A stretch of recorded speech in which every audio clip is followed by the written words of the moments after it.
연간 40조 원이나 유통이 되는 시장입니다. 이 시장에서 1등 플랫폼이 나온다면 그 가치는 엄청날 것이라는 것을 다들 알고 계실 겁니다. 그리고 오더플러스가 바로 넘버원 모바일 유통 플랫폼입니다.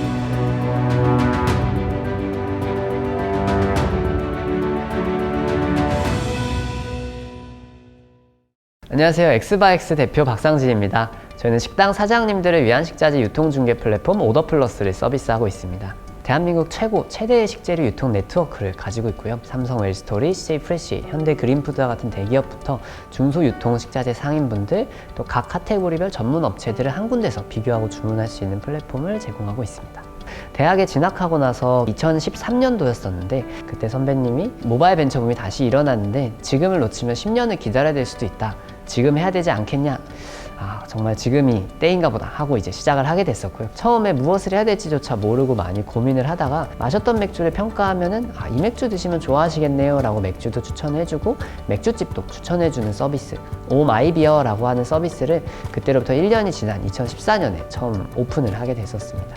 오마이비어라는 사업 아이템이 저한테는 F&B 시장 그리고 IT 플랫폼이라는 것을 결합할 수 있는 비즈니스 모델로서 굉장히 많은 교훈을 줬었는데요. 주류라고 하는 산업 자체에 깊게 들어가 보니 외식업이 연관이 되어 있었고 유통, 물류, 규제와 같이 굉장히 다양한 케이스들을 다룰 수가 있었습니다. 식당 사장님들은 식자재를 구매한 데에도 어려움을 많이 겪고 있었다는 것도 알게 됐었고요. 당시 오마이비어 자체는 맥주 애호가들 약 5만여 명의 맥주 애호가들이 이용을 해주셨었고 200여 개의 맥주집과 제휴를 맺고 서비스를 했었지만 1년이 지난 2015년 2월 달이 됐을 때에는 이 아이템으로는 도저히 비즈니스 모델을 만들지 못하겠다. 통신 판매도 할 수 없고 광고 시장도 굉장히 작고 어떻게 하면 비즈니스 모델을 만들까에 대한 답을 못 풀고 있었던 때에 사업을 하면서 돈이 없으면 정말 아무것도 할 수 없구나 라는 생각을 하게 됐었습니다. 의사 선생님은 아무리 착해도 환자를 치료를 못하면 좋은 선생님이 될 수가 없고 또 좋은 학교 선생님도 아무리 마음씨가 좋으셔도 학생을 가르칠 수 있지 않으면 또 좋은 선생님이 되실 수 없는 것처럼 사업가는 돈을 벌 수 없으면 아무리 마음이 좋아도 좋은 사업가가 되기 어렵겠구나 라는 생각을 하게 됐었습니다. 다음 아이템을 찾을 때에는 제가 원하는 가치도 이룰 수 있으면서 동시에 사업적으로 비즈니스적으로 성공할 수 있는 아이템을 정해야겠다라는 생각에 돈에 대해서 굉장히 많은 관심을 기울이고 비즈니스 모델에 집중해서 탐구를 하기 시작했습니다. 처음에 피봇을 했던 게 오바이비어라고 하는 주류 도매 유통중개 플랫폼이었습니다. 식당에서는 주류 도매에 있어서 문제점보다 식자재에 더 문제가 크다는 것도 알게 됐었고 이 산업에 있는 여러 가지 규제, 특히 결제라던가 라이선스 문제 때문에 이 산업을 하기가 굉장히 어렵구나 라는 것을 느끼고 또 한 번 좀 좌절의 방황을 겪게 됐었고요. 당시에 회사에 잔고는 한 푼도 없었었고 동료분들한테도 급여를 줄 수 없다 보니까 우리 정말 추석까지만 한번 버텨보자 라고 하면서 어렵게 가고 있었는데 정말 기적적으로 추석 직전에 사람만 보고 투자를 해보겠다라고 하는 엔젤 투자자께서 등장을 하셔서 다시 한번 사업에 도전을 해봐야겠다라고 하고 아이템을 새롭게 찾기 시작을 했습니다. 그때 당시에 주변에 어울리는 식당 사장님들이 굉장히 많이 있었는데 같이 이제 식당도 가면서 밥도 먹고 하면서 여러 가지 소스들을 주셨고 그 과정에서 식당에서 식자재를 앱으로 비교하고 주문할 수 있으면 어떨까라는 생각을 갖게 되고 구체화를 해봐야겠다라고 하면서 저녁과 주말에는 식당에서 일을 하기 시작했었습니다. 낮에는 오더플러스라고 하는 식자재 유통중개 서비스에 대해서 기획하고 또 내부의 디자인 개발팀과 함께 서비스를 구체화를 해나가면서 저녁과 야간에는 랍스타를 해체도 하고 서빙도 하고 카운터도 보고 하면서 식당이 돌아가는 생리 또 실제 식자재가 들어오고 나가는 모든 과정들을 경험해보기 시작했습니다. 플랫폼이라면은 가장 기본적으로 식당 사장님들이 처음에 선입견을 갖고 우려했던 게 비교하고 주문하는 거는 괜찮지만 품질이 안정적으로 보장될 수 있는가, 납품이 되다가 중단되는 건 아닌가 이런 안정성에 대한 우려들을 항상 제기를 해주셨었고요. 그게 가장 어떻게 보면 처음에 풀어야 될 숙제이겠구나. 당시 그 주변에 있는 시장들에는 다 일일이 찾아다니면서 개별 로드 영업을 했었습니다. 사실 90%의 식당 사장님들이 대화조차 섞어주지를 않으셨습니다. 이 오프라인 세일즈로는 정말 어렵겠구나 라고 생각하고 온라인 마케팅으로 해야겠다라는 생각을 가지게 되었었습니다. 처음에 개발 자체에 있어서의 어려움보다는 이 개발을 함에 있어서 플랫폼에 입점할 유통회사가 어디가 될 것이고 거기에 어떤 식으로 데이터를 주고 받아야 되는가 이게 가장 어려운 숙제였습니다.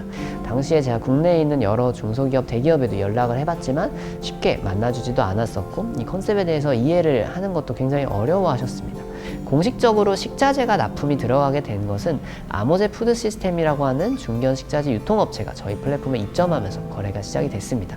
아모제 푸드 시스템이 한번 입점해서 매출이 나기 시작하자 그 다음에 바로 입점한 것이 동원 홈푸드였습니다. 그리고 뒤이어서 입점한 곳이 삼성 웰스토리였었고요. 웰스토리만 하더라도 취급하는 상품이 1만여 종이 넘었었기 때문에 거의 모든 업종에 필요한 식자재는 다 납품을 할 수가 있었었고, 2016년 9월 달에 웹사이트를 오픈하고 온라인 광고를 조금씩 시작을 하기 시작했습니다. 그렇게 해서 매출액이 한 달에 1,000만 원, 2,000만 원, 4,000만 원 빠르게 증가하기 시작했습니다. 그때 이제 월 매출이 4,000만 원이 넘어갈 때 투자를 유치를 하면서 본격적으로 회사를 성장시킬 수 있었습니다. 그때 당시에 저희가 해드릴 수 있었던 것은 식당 사장님의 구매팀을 대신해드리는 일이었습니다. 식당 사장님이 필요한 식자재가 있다라고 하면은 그 식자재를 어느 업체에서 잘 유통할 수 있는지 찾아드리고, 또 그거보다 만약에 더 좋은 제품이 있다면은 다른 상품을 추천도 해드리고, 그런 식으로 식당의 구매팀 역할을 대신 해드렸던 서비스가 초기에는 차별화가 됐었던 것 같고요. 그 뒤이어서 차별화가 됐던 것은 비대면 영업이었습니다. 당시에 식자재 유통업체들은 모두 대면 영업을 하고 있었고, 식당 사장님들은 그거에 대한 피로도가 높았습니다. 일일이 견적서를 가지고 오는 영업사원들을 응대를 하면서 우리 식당이 얼마나 많은 식자재를 소비해 줄 수 있고 그걸 바탕으로 협상을 해야 되는 자체에 대해서 피로도를 많이 가지셨었는데, 저희는 정찰제를 내걸고 가격을 비교할 수 있게 해드림으로써 호응을 얻게 되었습니다. 뒤이어서 저희가 차별화를 가져갈 수 있었던 것은 외상결제였습니다. 식자재 유통산업은 다 외상으로 이제 거래가 이뤄지고 있었고, 온라인에서 구매를 하더라도 외상으로 할 수 있는 방법을 사장님들이 선호를 하셨는데, 당시에 또 지금까지도 그런 플랫폼은 전혀 없고요. 저희는 온라인 플랫폼에도 외상 결제를 서비스함으로써 고객분들한테 그런 만족을 드리게 됐습니다. 현재에 이르러서 이 외상 결제라고 하는 것은 오더플러스가 앞으로 B2B 신용결제라고 하는 페이먼트 시장을 열어갈 수 있는 굉장히 강력한 저희만의 솔루션으로 자리매김하게 됐었고, 이것이 현재 경쟁사들이 따라올 수 없는 저희만의 차별화된 경쟁력이 되기도 했습니다. 최적의 분산 구매 방법은 무엇인가? 이거를 찾아드리는 일이 저희가 구매팀으로서 하는 일이었었고요. 이것을 인공지능화하는 것이 저희의 또 큰 과제이기도 했습니다. 현재는 이것이 저희만의 자체 특허가 등록되어 있는 기술로 인공지능이 집약된 저희만의 분산구매 시스템을 만들어냈고, 이걸로 소비자분들께 다양한 추천을 해드리고 있습니다. 저희 같은 경우는 식당 하나에서 많게는 70여 종의 식자재를 한 번에 구매를 하십니다. 이 70여 종의 식자재를 배송비까지 고려해가지고 분산 구매를 설계해드려야 되는 플랫폼은 저희밖에 없고요. 일반적인 쇼핑몰은 단품 판매 위주로 타겟팅을 하기 때문에 애초에 그런 니즈 자체가 없다고 생각을 합니다. 그래서 식당 사장님들이 오더플러스를 최근 들어서 더 많이 찾아주시고 계신데요. 비교하고 주문할 수 있다는 공정성, 또 품질을 믿고 살 수 있다는 확실함, 안정성, 또 세 번째로는 모바일로 심지어 외상결제까지 할 수 있다는 편리함, 이 세 가지 때문에 저희를 찾아주시고 계십니다. 외상결제를 운영함에도 저희는 대손을 0.4% 이하로 관리를 하고 있습니다. 즉 다른 온라인 플랫폼에서 PG사를 통해서 내는 수수료 2에서 3%대보다 훨씬 낮은 비용으로도 자체적으로 외상을 관리를 하고 있는 상황입니다. 또 저희의 경쟁사실 모바일 혹은 온라인 시장에서 1등을 하는 것이 아니라 식자재 유통 산업에서 1등을 해야 되기 때문에 이 모든 업체들이 사실 저희의 협력사이면서도 동시에 경쟁사라고 할 수가 있고요. 이전에 아마존이 처음 나오기 전에는 책 거래가 다 오프라인으로 됐었는데 온라인으로 바뀌게 됐던 계기라고 생각을 합니다. 오더플러스가 나오기 전 이 비포의 시장을 보면은 다 문자나 전화로 거래가 이루어지던 시대였었고, 오더플러스가 있은 뒤에 비로소 모바일 경제 시대가 열리고 정찰제, 또 가격의 비교라고 하는 개념이 생겼습니다. 식자재 유통이라고 하는 것은 지난 30년간 다 경매를 통해서 이루어져 왔습니다. 산지에 있는 물건들이 가락시장에서 경매를 거치면은 그 경매를 인수한 물건들을 식자재 유통업체들이 픽업을 해서 식당에 배달해주는 구조로 산업이 성장을 해왔었고요. 경매라고 하는 제도 안에는 가락시장 안에 출하권을 가지고 있는 특정한 출하인들만 물건을 납품을 할 수가 있습니다. 그렇기 때문에 이 소수의 벤더들에 의해서 산업이 집중될 수밖에 없었고요. 그분들을 통해서 물건을 유통하고자 하는 2차 벤더, 3차 벤더가 생기면서 산업의 병목이 크게 생기게 된 것입니다. 오더플러스는 현재에는 식당과 식자재 유통업체만 중개하지만 향후에는 이 경매제도가 가지고 있는 문제들도 해결할 수 있도록 더 투명한 시장, 또 유통 단계를 줄일 수 있는 방법들을 계속 연구해 나가려고 합니다. 현재 외식 시장의 규모는 약 200조입니다. 200조라고 하는 규모가 어느 정도냐면 한국 GDP의 10%가 넘습니다. 그만큼 이 외식업이라고 하는 것이 한국 경제에 있어서 굉장히 큰 역할을 해주고 있고, 이 외식업소들에서 쓰는 식자재는 연간 40조 원에 달합니다. 그 중에서 3분의 1만 오더플러스를 쓰게 되더라도 오더플러스는 연간 10조 원 이상씩도 거래를 할 수 있는 플랫폼이 됩니다. 그 중에서 주재료를 제외하고 일부만 쓰더라도 연간 4조 원 이상씩 쓰게 되는 때가 머지않아 올 것이라고 생각을 하고요. 이처럼 많은 식당들이 쓰게 됐을 때 폭발적으로 늘어날 수 있는 거래액이 오더플러스라는 사업이 가지고 있는 가장 큰 매력이라고 생각을 합니다. 현재 저희가 이제 2021년도에 계획하고 있는 것 중에 가장 중요한 프로젝트가 5대 광역시 진출입니다. 가장 큰 수요 도시, 부산, 대구, 대전, 그리고 광주까지 이렇게가 저희가 진출해야 될 굉장히 중요한 거점 도시라고 생각을 하고 있고요.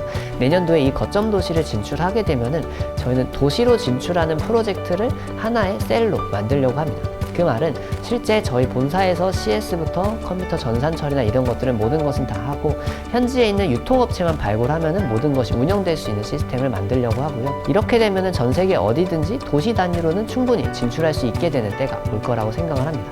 대표적으로 보고 있는 도시가 일본과 베트남에 있는 도쿄, 오사카, 하노이, 호치민이고요.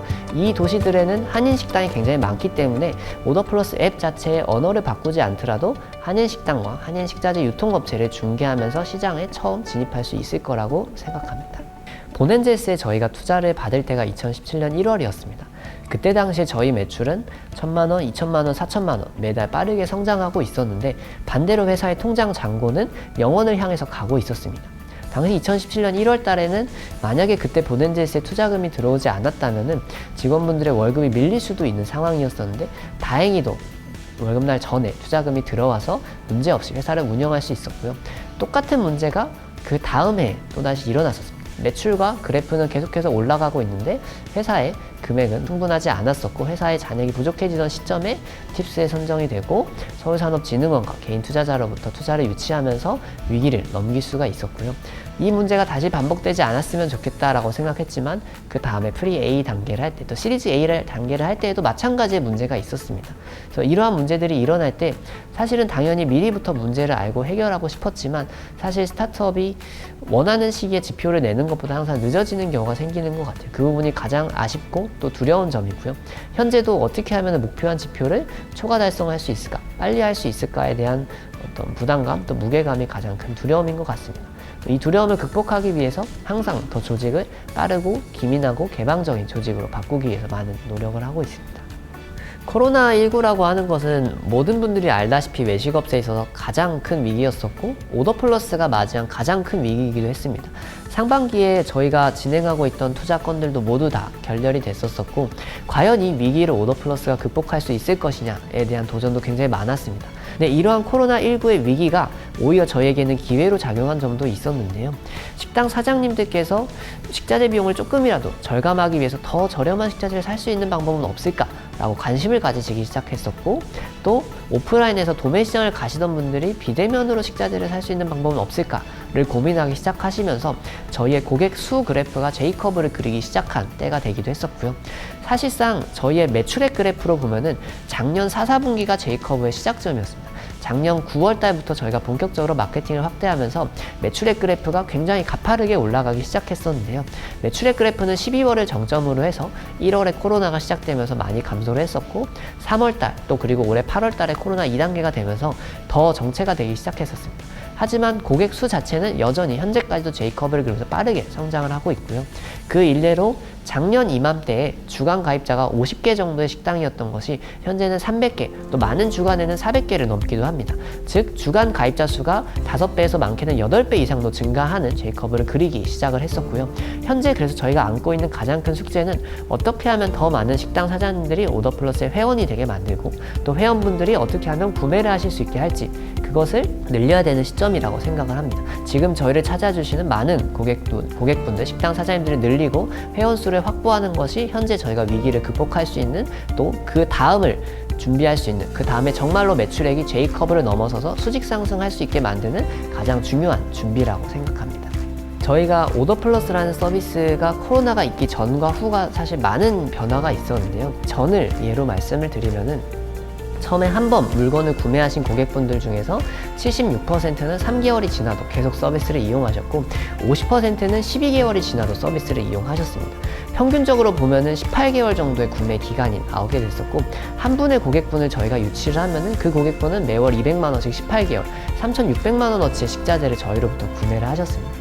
그렇게 될 수 있었던 거에는 저희가 제공해드리는 서비스 또 가치가 명확했기 때문이라고 생각을 하고요. 그래서 저희는 고객분들 한 분 한 분을 유치할 때에도 고급 자동차를 한 대 파는 것과 같다라고 생각을 했었습니다. 한 대 한 대, 한 분 한 분에게 납품하는 금액이 워낙 컸기 때문인데요. 사실 그것이 현재는 코로나 때문에 많이 줄어든 것이 맞긴 합니다. 저희가 풀어가야 될 숙제도 어떻게 보면 이러한 고객분들이 얼마나 어려워하는지 이것들을 오더플러스 다시 찾게 하려면 어떻게 해야 되는지 이런 것들을 고민을 하고 있고요. 저희가 주목할 만한 것은 이 전체 회원 대비 대비해서 회원의 구매율이 계속해서 유지되고 있다는 점입니다. 회원당 단가는 줄어들고 있지만 작년에 저희가 회원 수가 약 6,000개 식당이 있었었고 그때 당시에 4.5%의 식당이 구매를 하고 있었는데 현재도 15,000개의 식당이 있고 그 중에서 약 4.3%, 4.4%의 식당이 구매를 하고 있습니다. 그만큼 회원 수 자체의 그래프가 가파르게 늘어남에도 구매율이 계속해서 유지되고 있다라는 점이 저희가 좀 보여드릴 수 있는 강점일 것 같습니다. 많은 투자자분들께서 이 시장이 굉장히 큰 시장이라는 것은 다들 알고 계실 거라고 생각합니다. 연간 40조 원이나 유통이 되는 시장입니다. 이 시장에서 1등 플랫폼이 나온다면 그 가치는 엄청날 것이라는 것을 다들 알고 계실 겁니다. 그리고 오더플러스가 바로 넘버원 모바일 유통 플랫폼입니다. 그리고 모바일을 넘어서서 이 시장 전체를 아우르는 1등 플랫폼, 식당 3개 중에 1개, 나중에는 2개 중에 1개, 그리고 모든 식당에 쓰는 플랫폼이 될 것입니다.